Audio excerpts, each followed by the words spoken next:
I was born with the name Saul in honor of Israel's first king and shared his erratic temper. Later, my friends called me by my Roman name, Paul, helped differentiate my life as the man who persecuted Christians from the man who led people to become Christians. My close friend and publicity agent, Barnabas, claims that he led the campaign for the name change. Yeah, he could change people's minds about anything.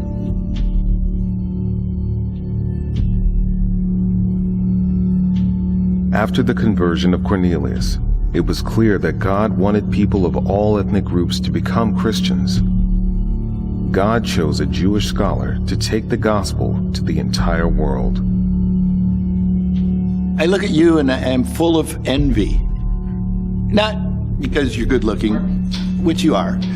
Not because you smell good, which you do.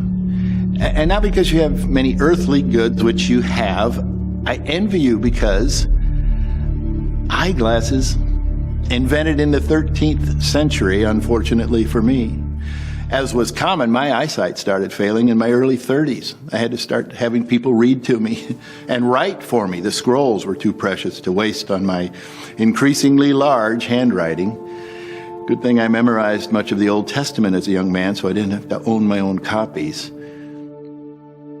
You really don't know very much about me up to the point of my failing eyesight. I hadn't established any churches yet, not written any letters or books yet, not gone through the unpleasant maturing processes of beatings and starvation and rejection. I have made a lot of progress. Barnabas assures me I have plenty of work left to do. A Roman citizen, born in the city of Tarsus, I was sent to Israel at an early age to study with Gamaliel. I wanted the intellectual challenge, but probably I was too young to leave my family. No matter how hard I tried, it wasn't enough to please my parents. No matter how smart I wasn't smart enough to please my teachers. And no matter how much I followed the laws of Moses and the Pharisees, it wasn't enough to satisfy God. A vicious cycle of effort and anger and low self-esteem. Maybe you've experienced a cycle like that. I was the angriest young man in Israel. That's why the Christians were such perfect targets. I mean, they seemingly broke the laws of Moses and blasphemed God, so I had absolute justification for taking out my anger on them. And the more I persecuted the Christians, the more famous I became, and the more my anger was fed. Vicious acts of violence resulted in fame and righteousness. I perfected the art of having Christians respond to my questions in such a way that they were seemingly blaspheming God, which made them subject to capital punishment. Christians all over the world began to fear me. Me. They all began to fear me. For the first time in my life, the harder I tried, the more approval I got from my peers. There's another thing in your lives that I envy, country music. Oh, we had music, but nothing like that. I was looking for love in all the wrong places and didn't even know it. And I saw the light, literally. Upon receiving approval of the high priest, I went on my way to Damascus in Syria to hunt down the Christians there. And I was in a hurry, so I figured my companions and I could travel the 200 miles in less than 10 days. And the closer to Damascus, the angrier I got. Those blaspheming Christians were spreading like wildfire in dry summer. And near the outskirts of Damascus, whammo! A light with such intensity, it knocked me to my knees. And then the kindest, most gentle voice. Saul, Saul, why are you persecuting me? I knew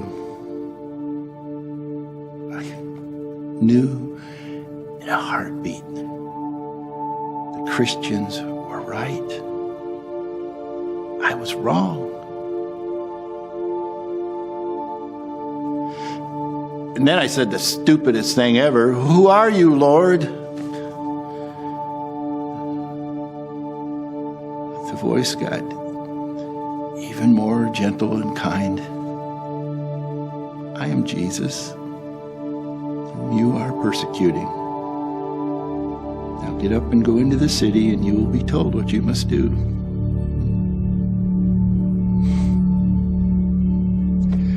My companions had to lead me into town. I was blind for 3 days. I didn't eat or drink a thing. I just prayed.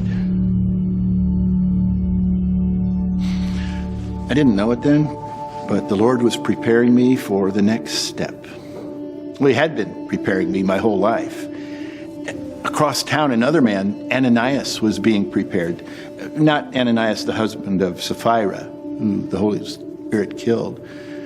Or Ananias the high priest. No, Ananias of Damascus, a disciple of Jesus. In a vision, the Lord told Ananias to go to Straight Street and ask for Saul of Tarsus. For Saul had seen a vision of a man named Ananias who would come and place hands on him and restore his sight. Ananias was terrified. He questioned the Lord. He did not want to come. And then the Lord declared my entire future to Ananias. He said, this man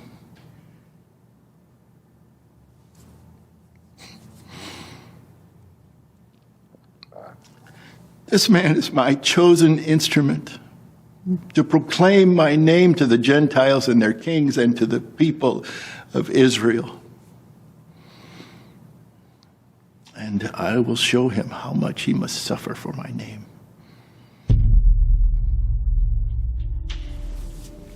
Ananias came to the house, laid hands on me, and I was filled with the Holy Spirit, and something like scales fell from my eyes, and I could see again, and I was immediately baptized, and the Lord began to show me how much I was going to suffer on his behalf. Okay with me, since I was now his slave. And slaves take on the identity of their masters. Remember how the apostles got to spend 3 years with Jesus? Well, the Holy Spirit decided that I needed to do the same thing before I started my career as a preacher. And he probably wanted my reputation as a persecutor to fade. The Holy Spirit led me into the desert, and just like the first apostles, I got 3 years of revelation straight from Jesus. For the first time, I understood how the Old Testament scriptures were pointing toward Jesus and how all men could be reconciled to God. I learned that salvation came through faith and grace, not by following the law. It was such a time of peace and comfort. I wanted to stay forever. But Jesus had an entirely different plan in mind. I went back to Damascus, began sharing the gospel. After 3 years with Jesus, I understood the scriptures in an entirely new way, and I already knew how to debate with the finest rabbis in the world. I could destroy anybody who wanted to argue with me. It made those Jews in Damascus so mad that they tried to kill me. Yeah, how deliciously ironic that the Christians I had come to kill had to lower me down through the city walls in a basket to escape the angry Jews. Some probably thought they should just let the Jews stone me, like I did Stephen. I returned to Jerusalem because I needed to meet the other apostles and start making amends. I got to spend 15 days with Peter. We developed a lifetime friendship, but also learned that our personalities clashed a bit. He thought I was an arrogant, educated Pharisee, and I thought he was blunt to a fault. We were both right, at least at that point in time. I got to meet James, the brother of Jesus, a man, he had a crushing amount of humility and compassion, obedience. Must have learned that from his parents, just like his brother. The Christians there were afraid of me, but for some unknown reason, a leader of the church, Barnabas, vouched for me, and they slowly accepted me. I've always thought that Ananias used his influence with Barnabas to get him to vouch for me, but neither one of them will admit it. And from that time on, Barnabas took me under his wing. Yeah, it wasn't too long until I made the Hellenistic Jews in Jerusalem so angry with my preaching and devastating arguments about Jesus that they too threatened to kill me. One time I was at the temple, and the Lord appeared to me while I was in a trance and told me to leave Jerusalem immediately, and that he was sending me far away to the Gentiles. Now, I'm no mathematician, but it seemed like a pattern was beginning to develop. So the Christians sent me to Philip in Caesarea, who sent me on to my hometown of Tarsus, where there were far fewer Jews. And once I was out of the way, the church in Jerusalem had several years of peace and continued growth. I spent most of the next few years evangelizing by myself in the areas of Syria and Cilicia, but my caustic personality was a constant hindrance. Rough edges still needed smoothing. One day, I was enjoying a cold glass of lemonade at my house in Tarsus when a knock came at my door. Barnabas, my old friend and mentor, was standing there and was ready for me to come join him at Antioch. I think Barnabas was just trying to encourage me when he said that the believers in Antioch were anxious for me to come join them. I know I didn't have the most touchy-feely persona, but I was ready to start working with Barnabas again, and practicing on the people in Antioch seemed like a good idea. And with Barnabas running interference for me, I got to stay in Antioch a whole year before the Christians were ready to send me to Jerusalem. Based on a prophecy from Agabus of an upcoming famine, the brothers in Antioch generously chose for Barnabas and me to take a contribution to Jerusalem.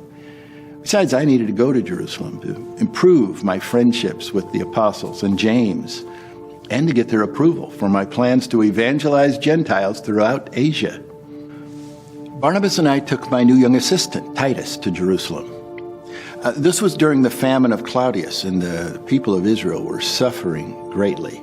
But it's from the famine that this time period can be dated to about 16 years after Jesus' resurrection.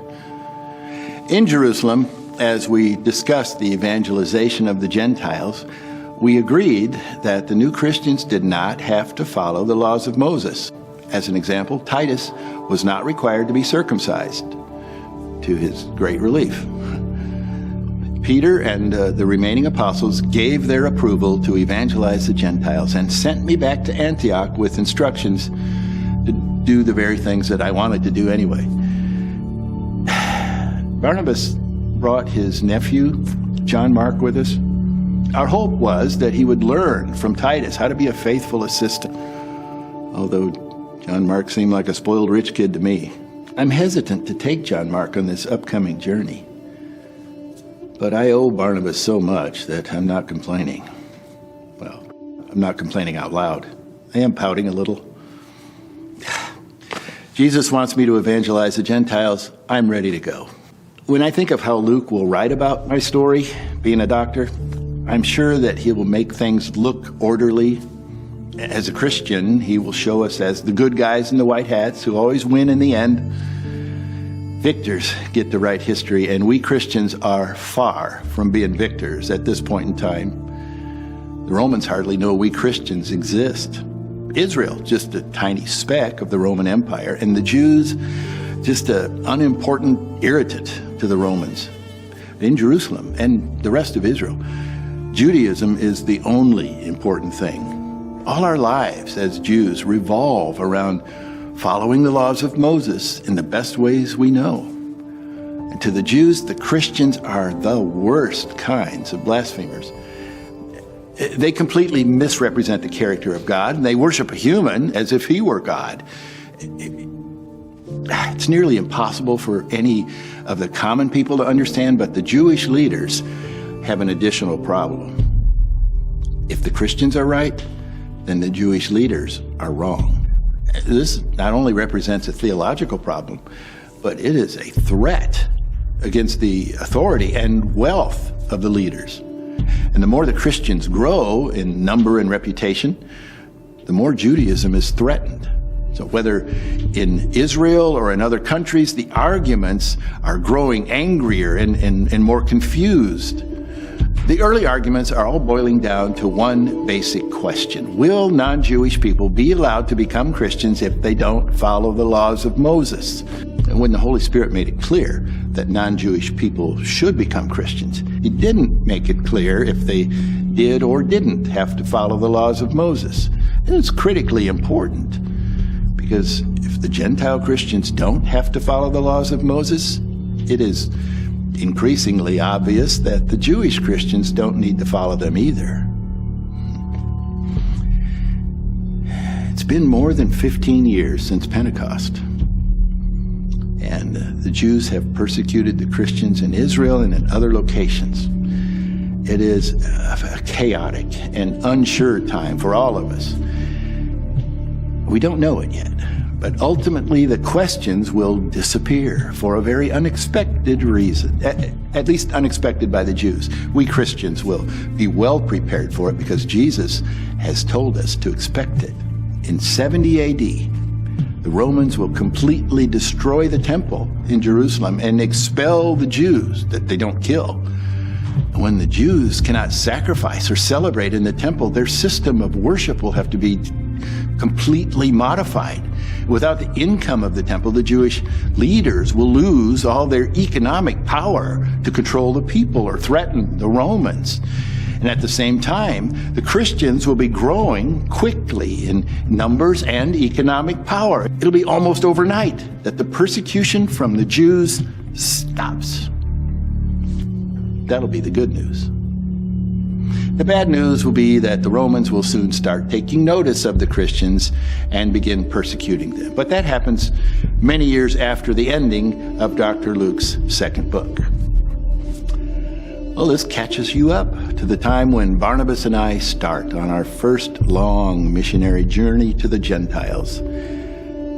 What a trip it'll be.